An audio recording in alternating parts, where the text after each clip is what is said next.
Hello there, this is Balsamic Moon Tarot. Welcome to my channel. If you're a returning viewer, thank you so much for being here, and if you're new, welcome. So I do a collective reading once a month around the time of the Balsamic Moon phase, which is always the last couple days before the new moon.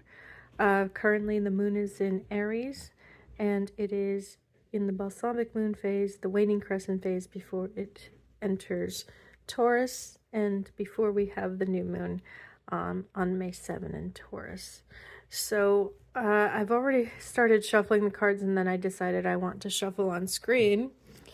But I've gone down a wormhole with some downloads, I guess you could say, right? So I have a message already brewing, but before I go into that and before I shuffle some cards, I'm going to start with this. So this is one of my fortune scrolls that I wrote a number of years ago, maybe 4 years ago at this point. But I picked one out of the jar where they're held. This is what today's fortune scroll says.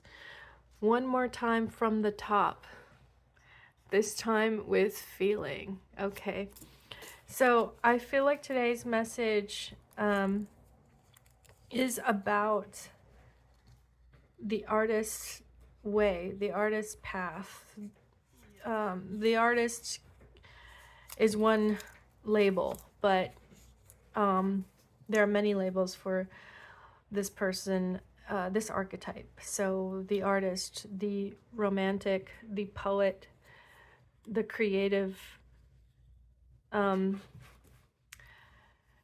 Knight of Cups is the tarot card I see as being closest to this archetype, this person, this type of soul. The Knight of Cups, also the Page of Cups, you could see it as the Page of Cups. And I feel like if you're someone who is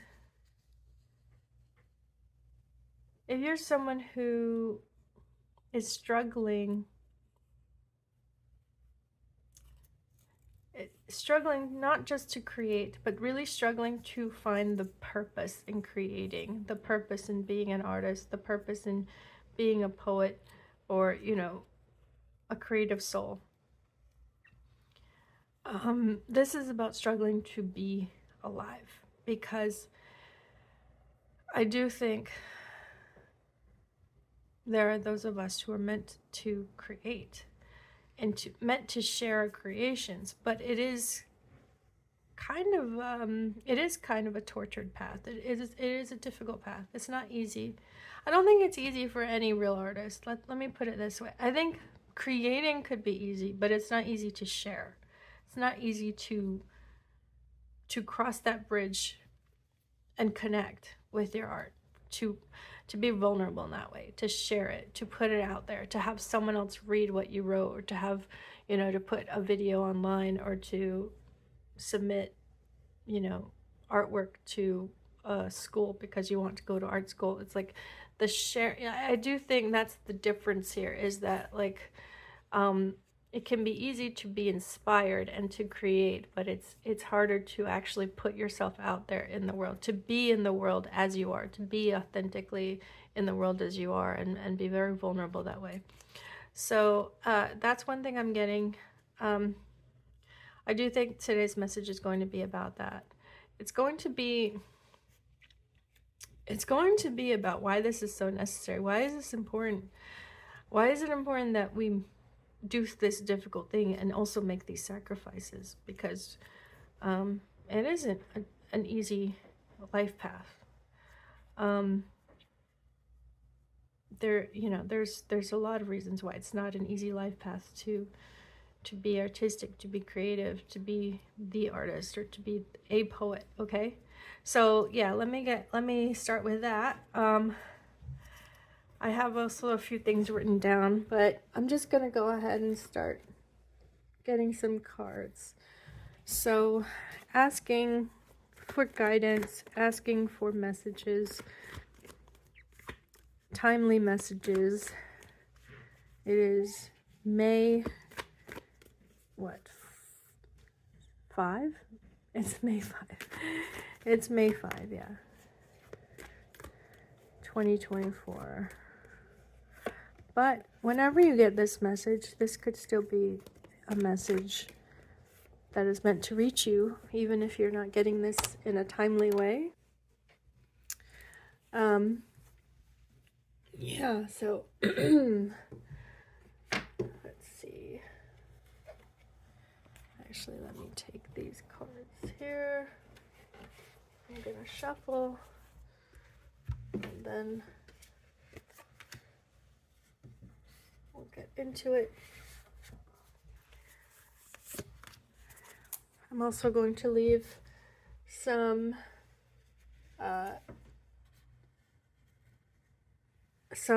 what would you call it, stepping stones. I'm going to leave some links in the description box that will link to the sources, or not the sources, but like the references, because my downloads have been relating to certain artistic works such as Shakespeare's The Tempest and Robert Frost. There's a poem by Robert Frost and also a song by Kate Bush. So I'll leave that there for you to take a look, take a listen. If you really want to immerse yourself in the deeper or connected meanings of today's tarot reading. Okay, I've got quite a number here, so let's get started with this. And then I will leave, let's take two.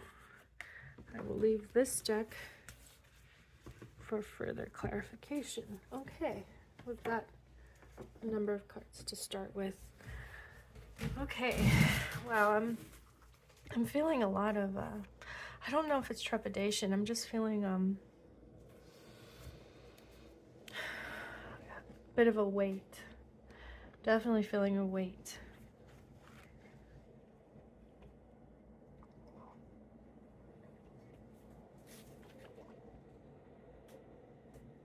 Okay. So,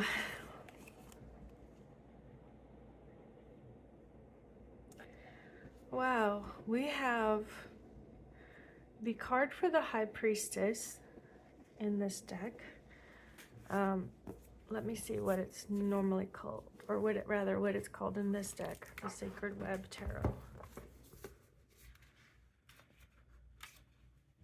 Has a peacock. The Oracle. Okay, great start. Yeah, I mean, of course, great start. Let's go ahead and see what other cards from this deck have shown up. Yes, this is everything. Okay, so we have, okay, wonderful. We have the Scout of Water, which is the page. I'm sorry, I'm still learning this deck. Such a beautiful deck, though. Okay, yeah, the Scout student. Okay, so Scout, this is the Knight. Okay, wonderful. This is the Knight. This is the Knight of Cups. So I was just saying, you know, the artist, right? In my mind, the artist is the Knight of Cups. So that's a huge confirmation to have the Oracle card and then the Knight of Cups showing up. Now we have Source of Water. Okay, this is the Queen of Cups in other decks. I'm going to confirm that. Just don't want to start off on the wrong foot here. Yes, exactly. So we have the Queen of Cups, and now we have the Scout of Earth. So we have the Knight of Pentacles here. Okay, wow. Let me put this aside. I'm going to save these Oracle cards here. And I have all these. Okay, these all want to be separate, so let's just do that. We have the Seven of Cups. We have the Queen of Cups again. Wow. We have the Eight of Swords, the World, and the King of Wands. We have the Queen of Swords, the King of Pentacles. Yeah, a lot of court cards and kings and queens as well. Oh, let me not put that down yet. We have the Two of Wands. I will put I want the Two of Wands here. We have the Queen of Pentacles. Okay. And we have the Eight of Swords, and look at that, the Eight of Swords right there next to each other. Yeah. Okay, and then we have the Shaman and the Judge. Wow. The Shaman and the Judge. I'm going to move these up a little bit.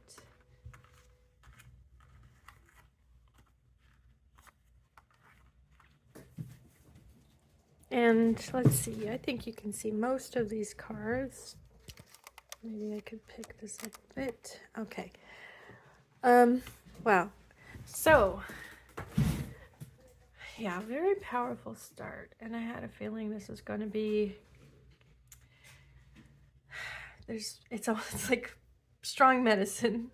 That's the word I got. This is going to be strong medicine. I do want to look at the Archetypes guidebook. Let's look at the Shaman.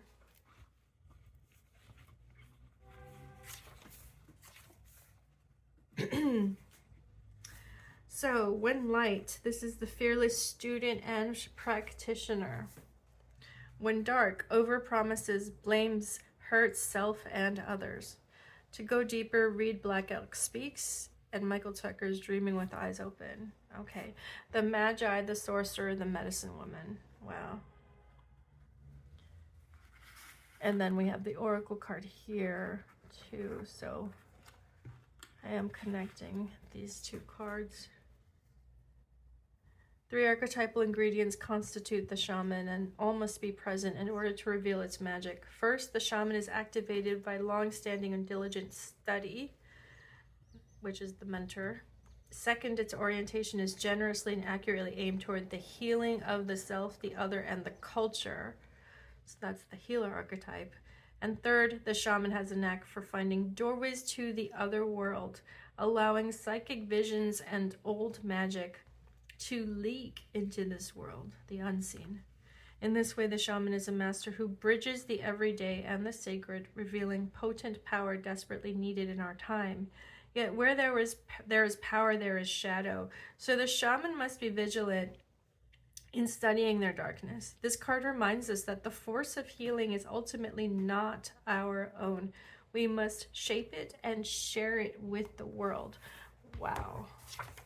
I have a lot of thoughts on this because so I'll actually share my notes in a moment, but Bridge Over Troubled Water is a song that came up in my download, and it's by Simon and Garfunkel, and the song came out at a time, I think it came out in 1970, and was really successful, very popular song at the time. And America was, very much in turmoil with the Vietnam War. And so this was a time of a lot of political unrest, a lot of unrest in general. But the song was influenced by gospel music, Southern gospel music. And the lyrics are really beautiful. The lyrics are very powerful. Okay, so I'll go into that in a moment. Let's talk about the Judge now. Oh, look at that. I just flipped the page in the Poet, okay? Look at that. Beautiful. Let's go ahead and read this one. The artist, the witness, the truth teller.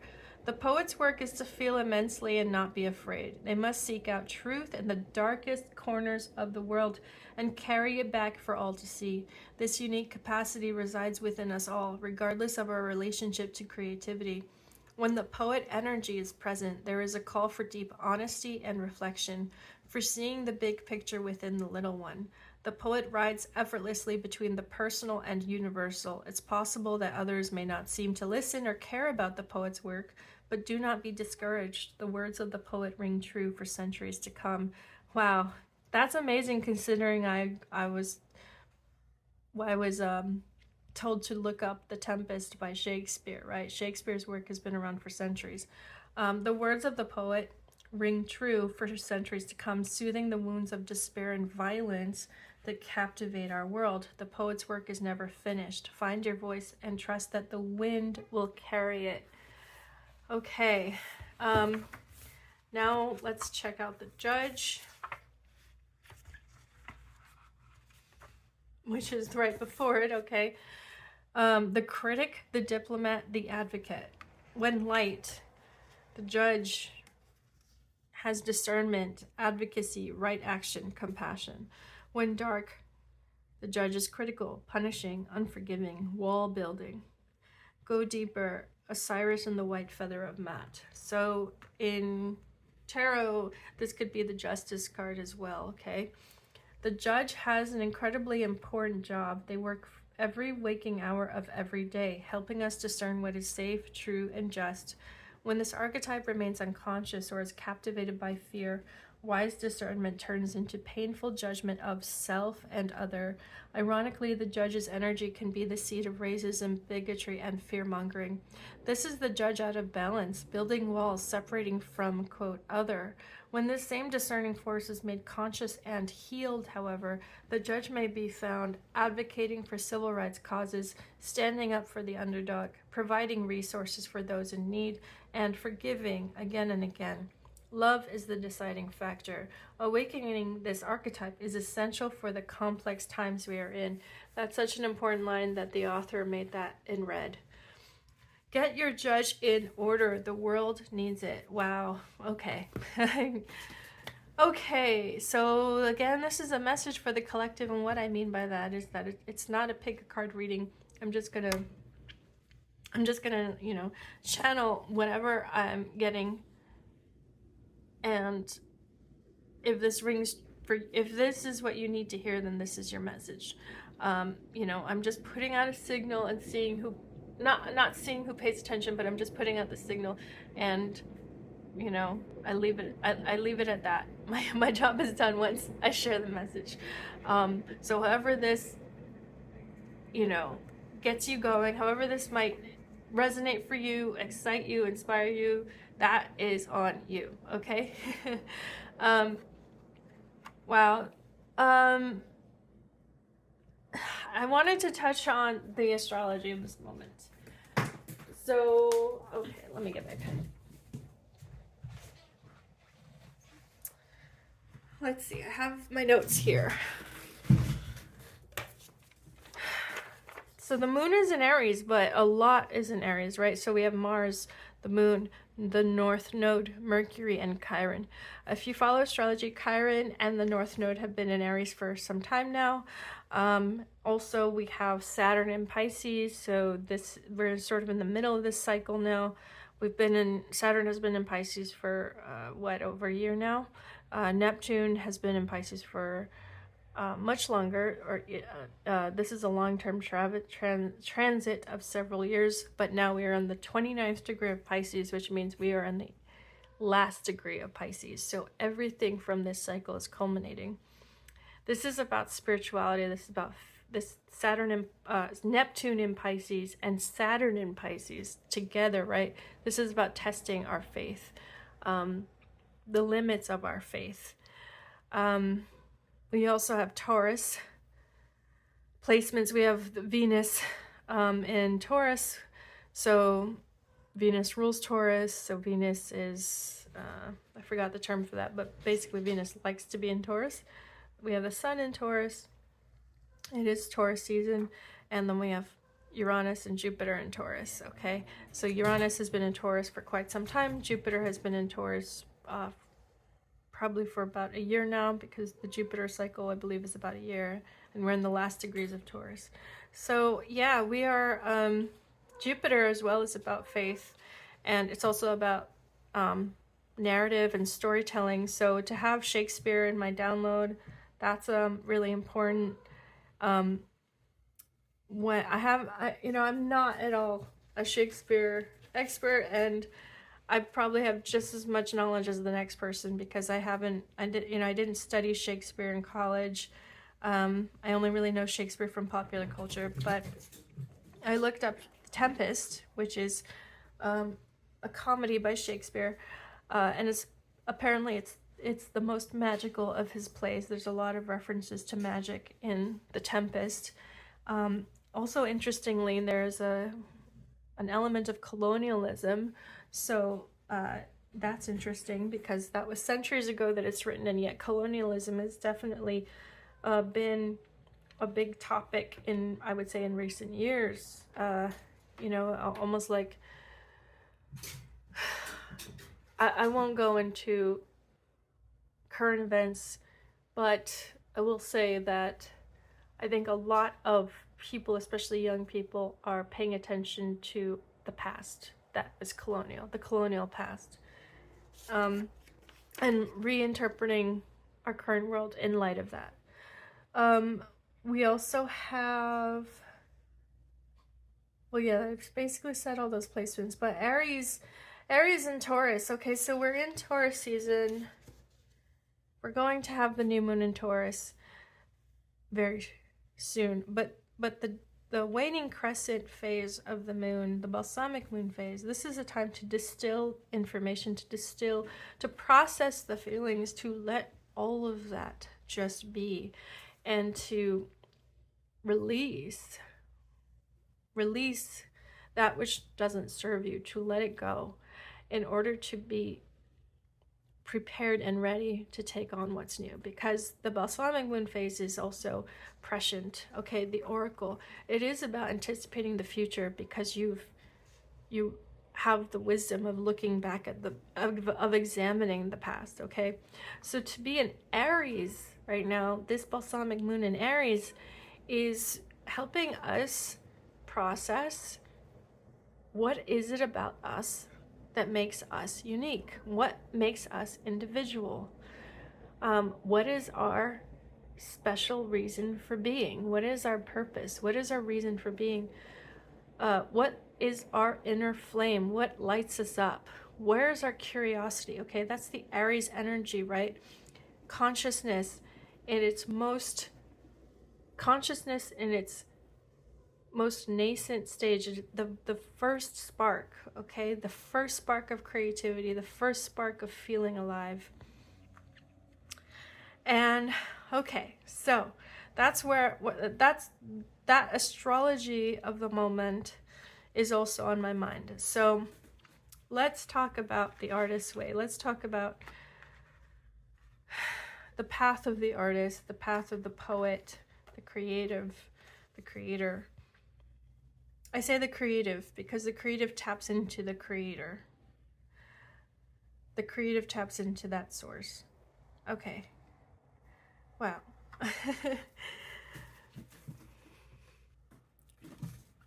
Okay, so we're going to start with the Eight of Swords here. The Eight of Swords shows up twice. If you have been drawn to this message, you have been feeling kind of stuck by self-doubt, self-criticism, uncertainty. And I think that one reason is that you've been asked to do something. You've been asked to share your art, to share what it is you create. Maybe that is a public speaking, maybe that is a performance. Again, the fortune scroll I read earlier, one more time from the top with feeling, right? That talks about acting. One more time for the top with feeling. Acting and singing, when we rehearse, we try it again. But rehearsing is going through the motions, and it's when the curtain goes up that we turn on, really. So some of us are really turned on by attention and the audience. Some of us know how to be performers, and that's instinctive. That is just inborn. Rehearsal is about going through these motions to perfect what we're doing in order that we don't think about it when the time comes to perform. If we're performing, if you're on stage and you're, if you're in a play and you don't know your lines, and now you're struggling to remember your lines, You're not in the moment. You're not fully inhabiting the role you're meant to play. Okay? So there's something that we are a bit unsure that we can do. We're a bit doubtful that we can perform in this way that we've been asked to. And I think the reason why is because we've been feeling like we've been going through the motions. We've been feeling like we've kind of lost that desire, that spark. Like the light within us is dimmed a bit, and we're not sure where it's gone. Okay, we're not sure, like, why would I want, like, what is the purpose? Why would I do this? Like, why would I go through this again? Okay, those doubts are creeping in, and those doubts are sort of like the tentacles are wrapping around us, just kind of wanting to wanting to strangle out our breath. Wow, I'm really that's intense. But yeah, that's what I'm seeing. It's like, oh man, like a little bird singing, and then no longer, it's slowly losing its breath. I mean, imagine a bird, a songbird, no longer singing, right? Like a songbird, its whole reason for being is to sing. Like that's essential to its life, is to sing. Okay, and now that little bird is losing its breath. It's getting out of breath, and it's just wondering why. What is the reason? Okay, that's a really intense feeling. But what we're gonna do now is we're gonna slowly unwrap these tentacles that are strangling our voice, our breath. Okay, so let's go ahead and take these cards and let's put it over here. Let's put it aside. Let's remove it. The message wants to come through loud and clear. You have a message, and your message wants to come through loud and clear. Okay, interesting. Now I'm moving these cards around because they want to move around for some reason. I'm just gonna go with it.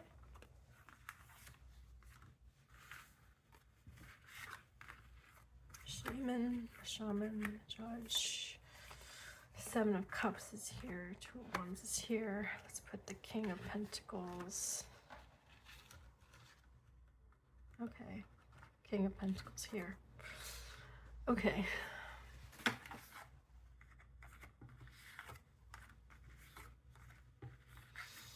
So the next thing was, okay, we've removed the restrictions. How have you been restricting yourself? Let's remove that. Something wants to come through. Your message wants to come through. And now I'm looking at the hands. Okay, what are the hands doing in this spread? We have a number of hands. We have the Scout of Water. Two hands grasping or collecting that water of inspiration. And then we have Source of Water. And this is a hand over, what could be seen as the earth, or what could be seen as the moon. But the Source of Water, this is the hand from which the source of inspiration flows. So this is the blessing, okay? Being blessed by inspiration, receiving inspiration. And now we have Scout of Earth, which is like the Knight of Pentacles. The Scout of Earth, wow. We have the Earth here, and the Scout is making that mark. Did I say page? I meant Knight. The Knight of Pentacles, making one's mark, okay? Having an impact on the material world.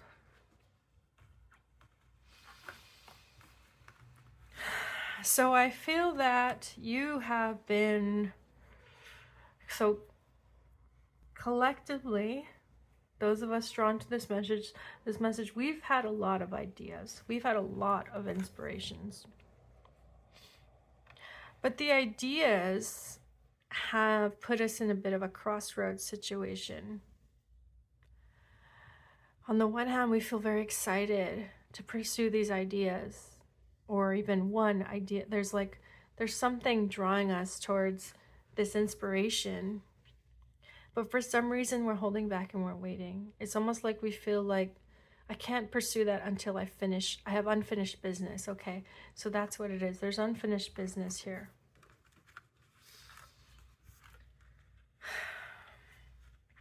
There is something that there's something that we've already crafted. Some kind of work, some kind of message has already been crafted. But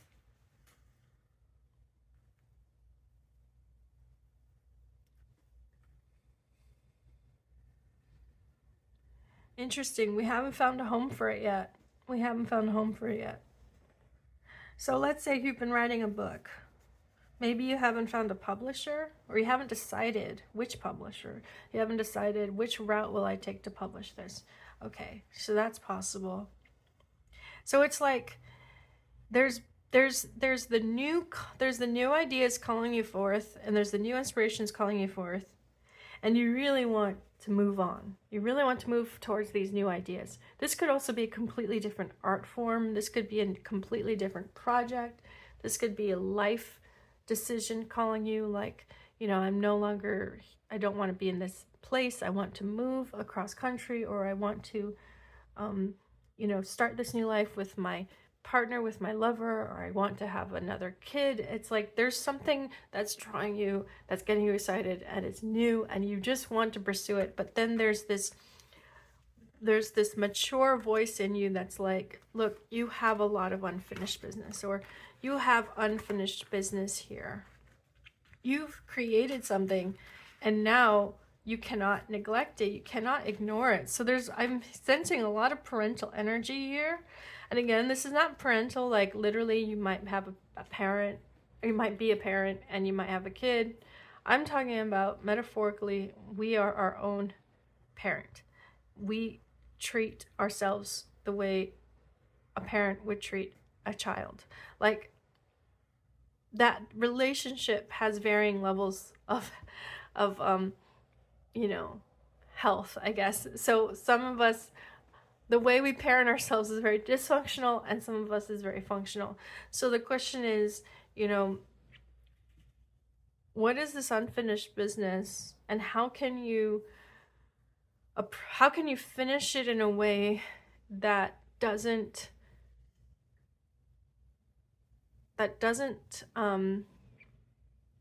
wow, I'm hearing the word suffer, doesn't cause suffering. Whoa, okay.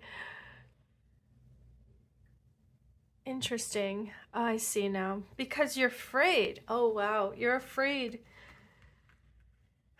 You are afraid of what your message or your art, you're afraid of that impact it could have on the world. This is strong medicine that you're offering. And I think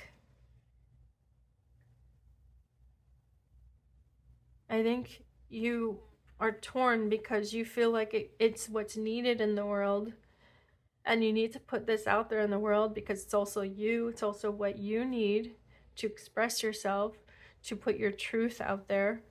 But it's also a bit of dangerous territory. I'm feeling like it's like you're anticipating not just scrutiny but rejection. You're anticipating that the world isn't ready for it. Okay, wow. Now that may certainly be the case, but this is the sacrifice that's being asked of you. The sacrifice is to create and to have that love for what you create, but to be prepared for what you create, to experience pain, to be rejected. Okay? So that is the sacrifice that is being asked. I see that now because, you know, a lot of times when we're fearful of finishing up something, right? It's fear of, oh, well, now it's finished. Now it can be critiqued. Now we can really see if it succeeded, right? When it's finished, now you have to judge the merit of it, okay?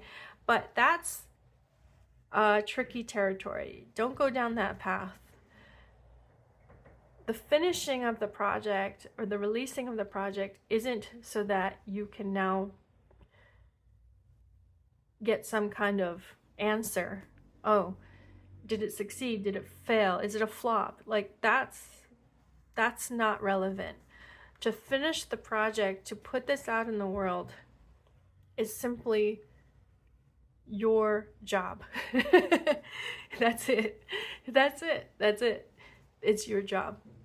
This is your calling. This is your path. This is your job. This is what you do. Okay? So it's like a carpenter. They don't leave half-finished furniture around. They finish it. And you know, wow, that's the Two of Wands. If you don't want to put something out there in the world, then the question is, why are you still working on it? Then you know, kill it. Terminate it. Okay? Terminate it. And this is one of the messages I got earlier. Oh God. Okay, I'm afraid to actually say that because it's very grim. But let me put it this way.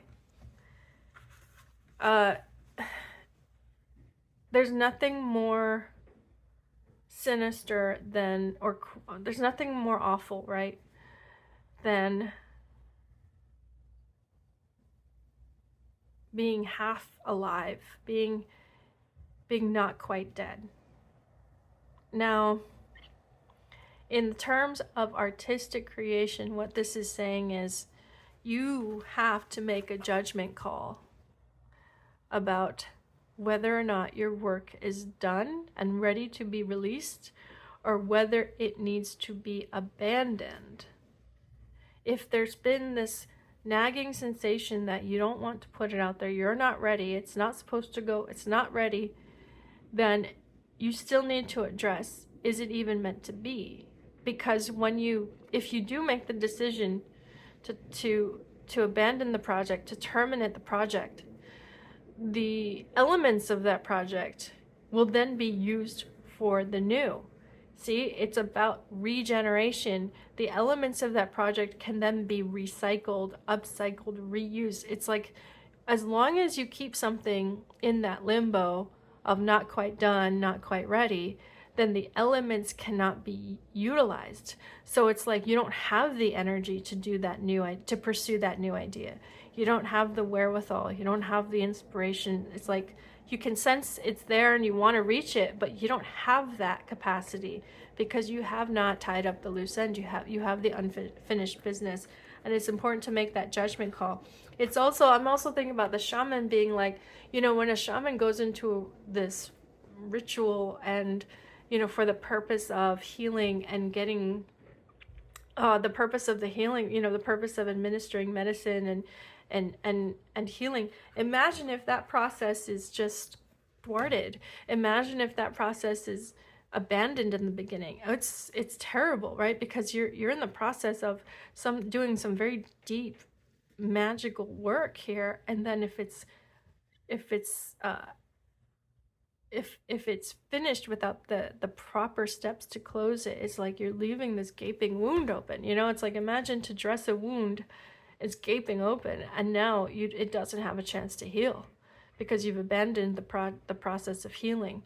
So, you know, all medicine is toxic in a high enough dose, right? So it's almost like staying in the limbo of continually working on this project and feeling like it's not ready. That's actually creating more toxicity. It's creating, you know, the healing component of it is now getting thwarted, and it's becoming more and more, it's becoming less and less healing, and it's becoming more and more toxic. Okay. Wow. So yeah, the world, this is about finally closing the loop. You need to end something. You have unfinished business and it needs to be addressed. And you have all these court cards. So it's like you've got all these angles at which to attack the problem, at which to address it. But ultimately what's going on here is, you know, you have the tools, and let me put it this way. You have the tool sets. You have every tool needed to do what needs to be done here. Let's look at the kings. It's the King of Pentacles and the King of Wands. So, you know, you have the ability to both have the vision and execute the vision. You have those tools at your disposal. Wow, why am I seeing... I'm seeing a family quarreling. Yeah, you might... The reason why the project or this, creation of yours, the reason why it's also been in limbo is that there's been just too many cooks in the kitchen. That's what I'm seeing. It's like there's been too many split ideas and some disagreements and quarrels about, how to proceed, what's the way forward. Now, this can be internal or this can be external. So if you're, if let's say you wrote a book and you haven't found a publisher, or you haven't chosen a publisher, one reason why is that maybe you have asked people for their advice and all these people are saying different things. Like for every person you ask for advice, they're giving you a different answer. So now you have too many different answers and it's just like, I can't make this decision. I don't know what to do. So who do we call upon? We call upon the Queen of Swords. The Queen of Swords is right here with you at that Two of Wands, okay? Making that decision, the Queen of Swords helps you. Queen of Swords helps you, and what the Queen of Swords does is she removes all the extraneous information, all the extraneous elements, all the irrelevant opinions need to be removed and taken off the table. So what we're going to do now is we're going to remove some cards. Let's remove the King of Pentacles and the Queen of Pentacles because they are... as king and queen, they found each other and we're closing the loop here. So if you're worried about financial incentives, if you're worried about financial elements of the issue, financial loss, financial gain, expenses, financial expenses, if that has been your concern, let's remove that. It's off the table. It's not a concern now. Do not worry about the finances, period. So that leaves, okay, we have the Queen of Cups and the King of Wands. And then let's take a look at these knights. We have two knights here, right? We have two Queen of Cups. So let's put them together. We have the Knight of Cup and the Knight of Pentacle. These are actions that you can take. So I think once you resolve to take action in these ways, then you will also be able to move forward. The Knight of Cups.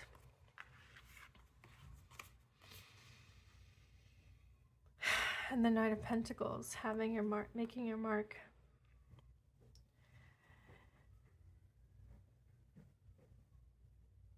Wow. Okay.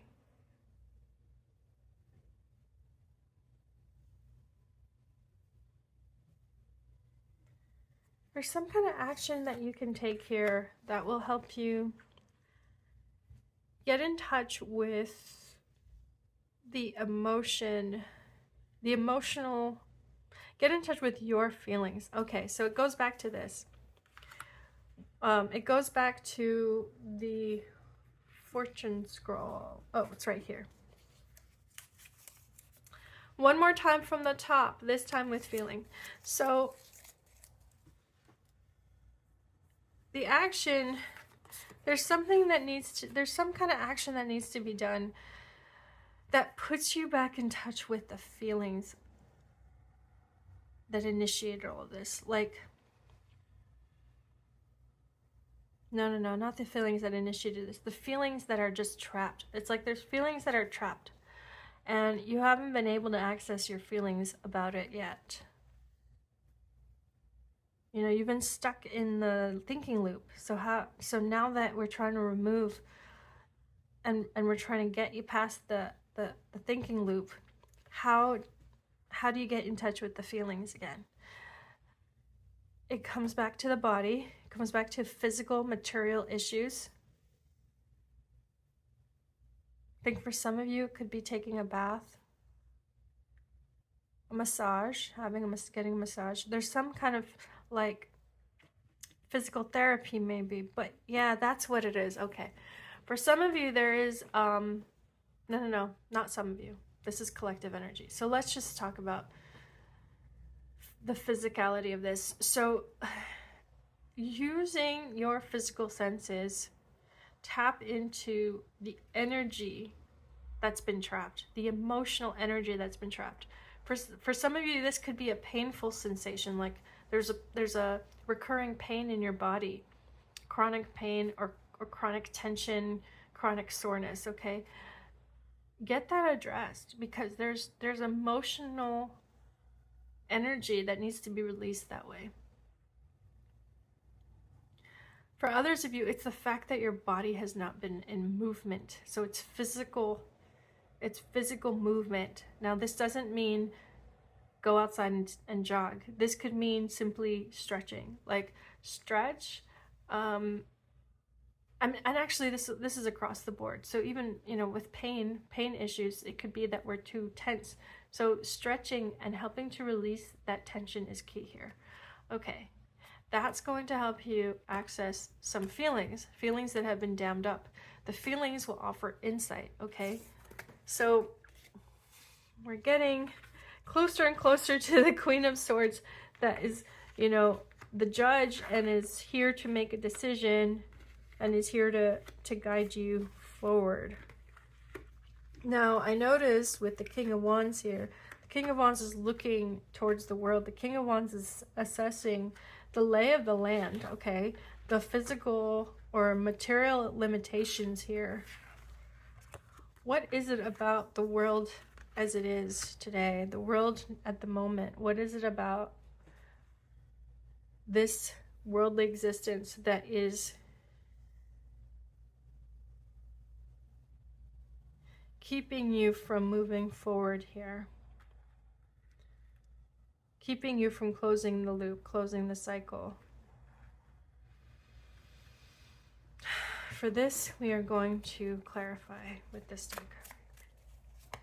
What does the King of Wands in the world want to tell us?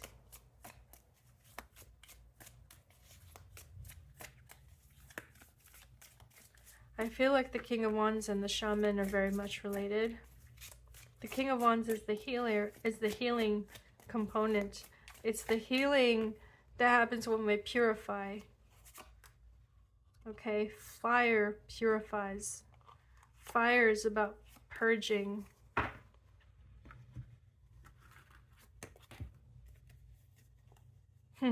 Sitting on top of the world, wow. Scry mirror, okay, so that's like the oracle. The sheep who wandered and found a different shepherd. Okay, wow. So this King of Wands, wow, this is about you're like a seer. You see the future. You see the future of the world. You see what's shaping up. You see around the corner. And your work, what you've created, is revealing. It's like a revelation. It's sharing what is around the corner. What is the world to come? So you have been paying attention. You've been paying attention to all the signs, and now you see the next, what's in the future. But what's strange about this energy is that you yourself are unable to step into your future. You are still stuck in your past. You are still stuck with an old cycle here, and that you haven't been able to fully relinquish, fully release it. Why? Because of expectations, okay? The King of Wands has a lot of expectations.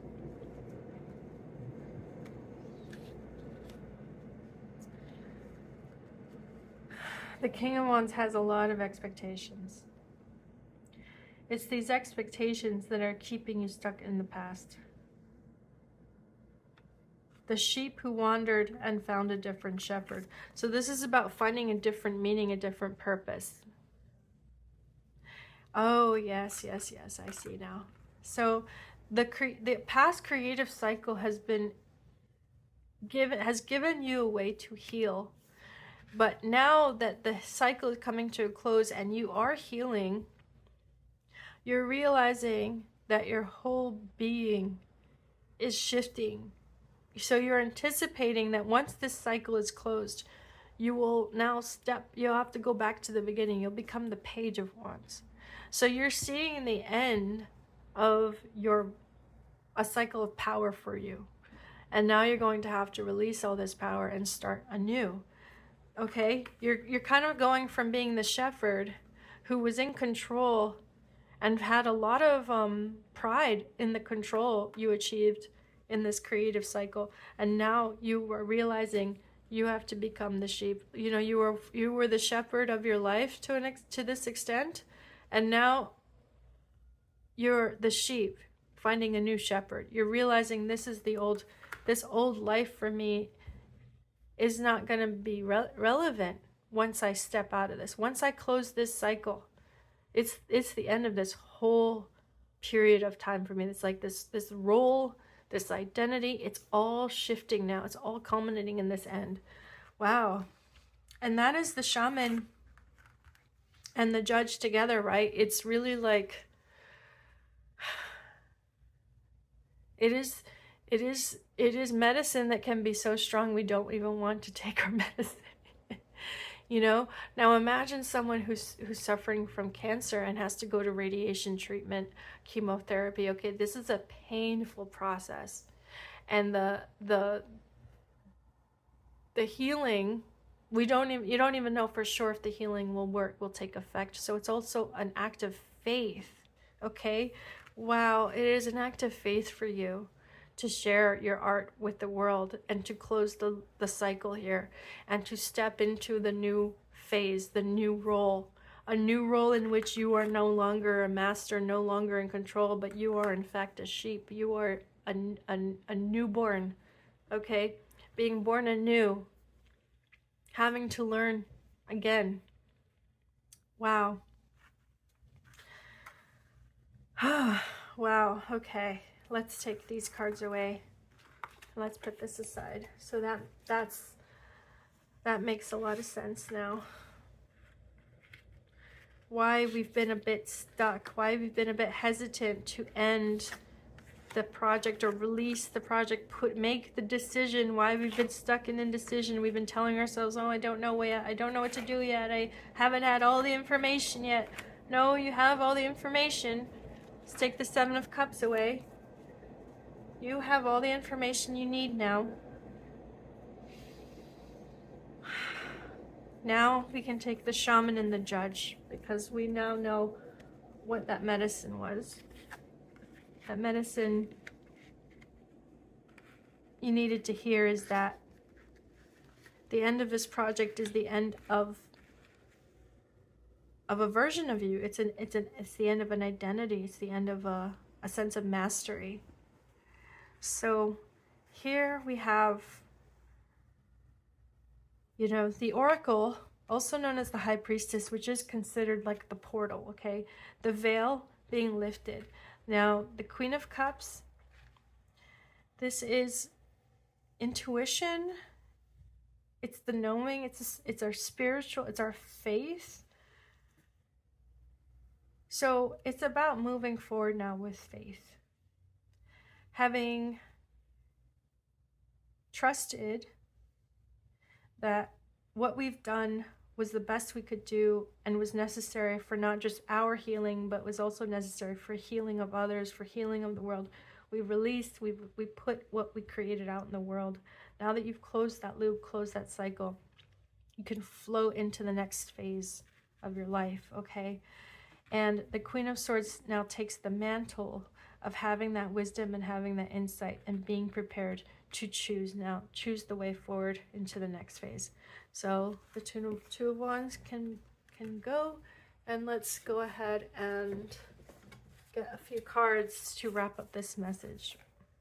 It's a very weird reading I did, I know, but I'm trying to just follow inspiration and just trust that whatever the new method is, you know, even if I'm meant to fail at it, it's meant to happen. Wow, we have the moon. See, so the moon, we can't know what's past these doors, okay? We just go with the inner knowing and take that step forward. Again, it is an act of faith. It is an act of faith to make the choice and to move forward. The moon is also about cycles.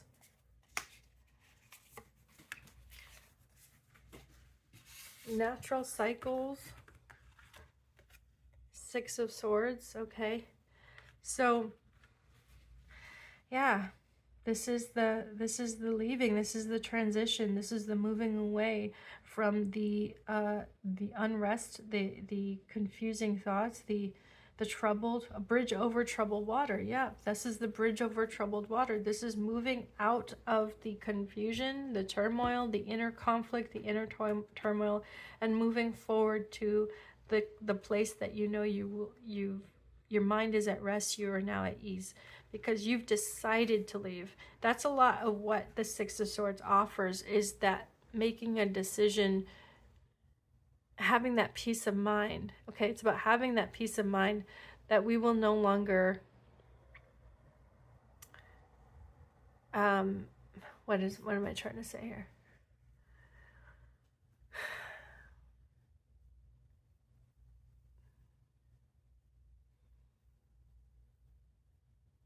The Six of Swords to me is like, it's like, let's say a scientist has been going over this problem and this research over and over again, and they really have been kind of troubled and confused and stuck.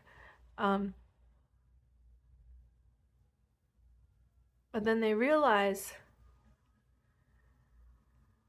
what they realize is that they've been taking into consideration too much. Okay, so now they remove the irrelevant information again. So this is just a repeat of what I said earlier. It's like they remove the irrelevant information, and now what they see, they notice something new in their data. It's like they couldn't see it in their data before, but now they see it, and now they can draw their conclusions. So the Six of Swords is almost like a eureka moment. It's like the moment when you realize, whoa, I never saw it that way. It all makes sense now. And the Six of Swords is also like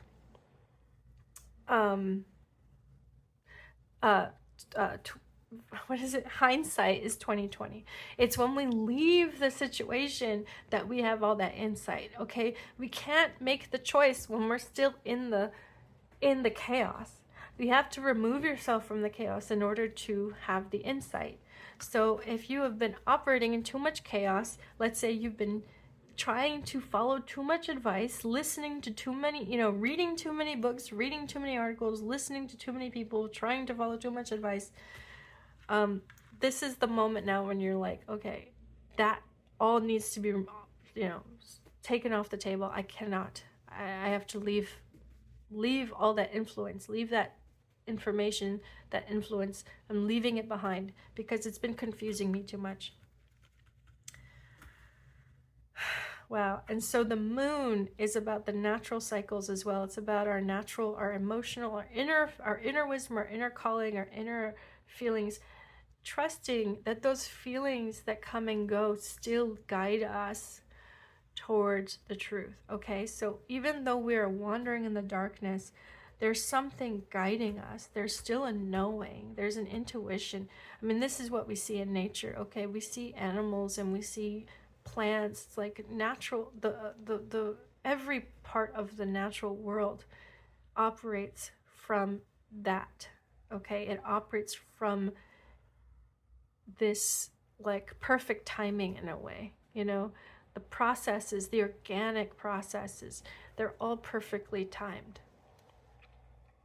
They're all perfectly, I would say timed, aligned. Maybe that's the word I'm looking for. Well, that being said, that was the collective message. It's a lot, and I think it was quite a winding road, but it was necessary. So I'm gonna give you some more. I'm gonna leave you with some more, paths of inspiration if you want. What led me to this message were a few really interesting essays and poems and songs and stuff. So I'll just leave that in the links below. I'm also going to end this message with what I wrote down in the beginning. Okay, so sonnet number 9, the rose heavy heart, heart of thrones, heart of thrones, heart of thorns, interesting, heart of thrones. Okay, so that's sort of like the queen of cups. Fire in belly, St. Elmo's fire, the tempest. St. Elmo's fire also refers to sailors. St. Elmo was the patron saint of sailor, and St. Elmo's fire refers to a phenomenon where, you know, you see like almost like a glowing light, I think, and it's due to the electrical field being like charged or something. So it's usually a sign of lightning about to strike.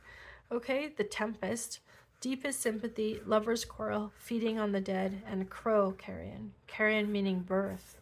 So again, the past is dead, okay, but the future is yet to come. So all you can really do is be in the present. Okay, the moon, the Six of Swords. Don't be worried, you will be okay, unharmed, left alone, safe, not in harm's way. There is a light on the horizon. War, action, activity, darkness, nighttime, power, outage. Joy is short-lived and fleeting. Love is lasting. Sacrifice equals love. A sacrifice made with love is lasting. It's branching out, finding a way. Okay, so something is finding a way to the light. And then these are the other sources of elements of the download. So I'll just link these in the description. If you've been watching this whole video, thank you. Thank you. Thank you for being here. Thank you for just sharing your energy here. This is what's being tapped into. Even if it's a collective of two, we are a collective. So I appreciate you. I appreciate my collective that has been drawn to this message, and I really hope for you the best, absolute best. And I wish us all courage and faith and just, you know, the power, right? The power to be bold, the power to be who we are meant to be, and to go forth into the world as our truest selves, okay? To create that which inspires us, and to not fear the response to it, to not fear that rejection. This is our calling, and therefore there are sacrifices to be made. We cannot just let our ego rule. We cannot just let the judge, the harsh judge, you know, critique us to the point that we are paralyzed. No, we must go forth and we must move forward and create and continue to inspire others and be inspired. We must move forward on that path of inspiration, okay? Take care. Thank you so much.